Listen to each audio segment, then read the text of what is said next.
Salam Bapak Ibu Saudara-saudari yang terkasih dalam Kristus. Selamat jumpa dengan saya Pastor Cornel CP. Semoga Bapak Ibu Saudara-saudari sekalian selalu berada dalam keadaan sehat dan bahagia. Tema renungan kita kali ini adalah Yesus yang telah bangkit selalu menyertai kita.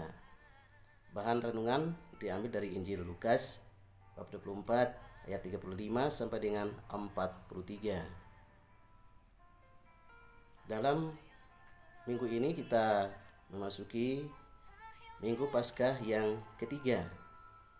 Dalam sabda Injil kita mendengarkan Tuhan Yesus yang telah bangkit menampakkan diri kepada kedua orang murid, dan Dia memberikan salam damai sejahtera kepada mereka.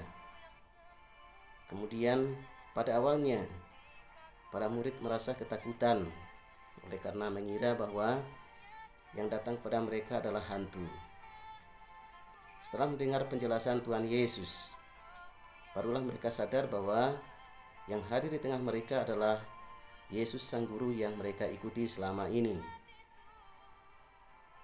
Kemudian Tuhan Yesus menjelaskan pada mereka bahwa Dialah sesungguhnya Mesias yang dinantikan, yang harus menderita namun bangkit pada hari yang ketiga. Kemudian Tuhan Yesus memberikan tugas perutusan kepada mereka, bahwa mereka harus memberitakan kebangkitan kepada sesama.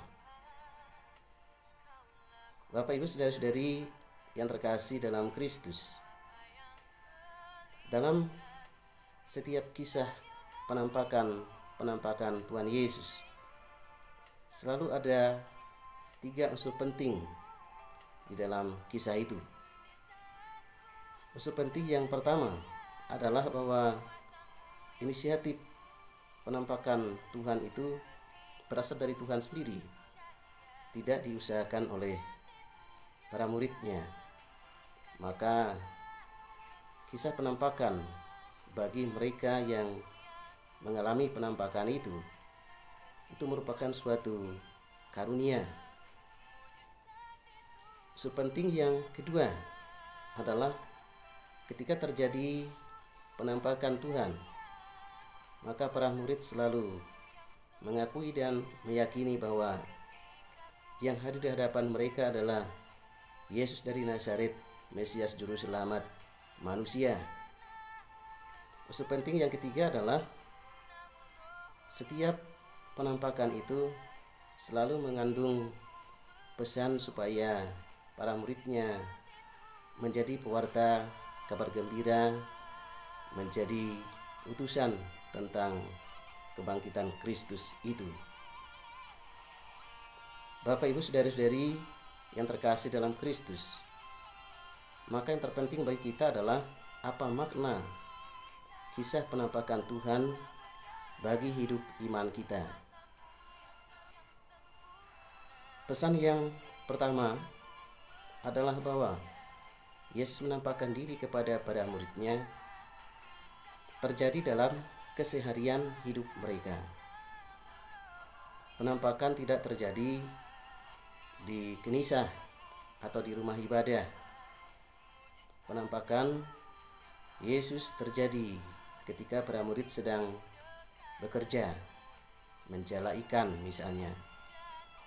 Kemudian penampakan juga terjadi pada saat para murid mengadakan suatu perjalanan. Misalnya ketika terjadi 2 orang murid ke Emmaus, Yesus datang menampakkan diri kepada mereka. Kemudian Yesus juga menampakkan diri kepada Maria Magdalena dalam perjalanannya pulang dari pekuburan. Dan itu menunjukkan kepada kita bahwa sampai sekarang pun Kristus bersama kita. Kristus tetap bersama para pengikutnya dan keseharian hidup mereka dan juga keseharian hidup kita. Asalkan kita memandang peristiwa hidup yang kita alami dengan mata iman. Pesan yang kedua, yaitu secara khusus Kristus menampakkan diri kepada orang-orang yang dalam tanda kutip berbeban berat, atau kepada orang-orang yang tersingkir.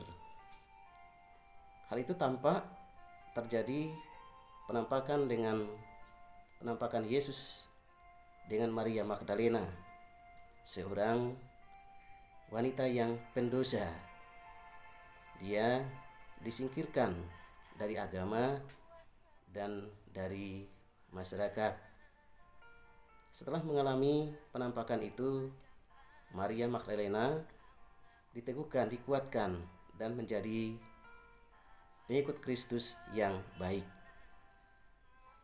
Kemudian Yesus juga menampakkan diri kepada para muridnya yang berada dalam keadaan ketakutan karena dikejar-kejar oleh orang-orang Yahudi. Kemudian Yesus juga menampakkan diri kepada kedua orang murid yang berjalan ke Emmaus, karena mereka pergi ke Emmaus untuk menghibur diri. Mereka putus asa dan kecewa karena Yesus sang guru yang mereka ikuti diperlakukan secara tidak manusiawi. Dan Tuhan Yesus menampakkan diri kepada mereka, sekaligus memberikan kekuatan kepada mereka.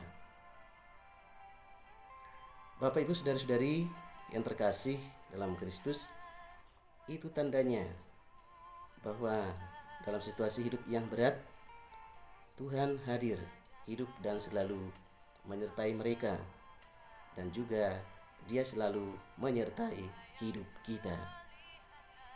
Oleh karena itu, Bapak, Ibu, saudara-saudari yang terkasih dalam Kristus, marilah kita dalam kehidupan sehari-hari kita menyadari bahwa sesungguhnya Yesus yang telah bangkit itu tidak jauh dari kehidupan kita.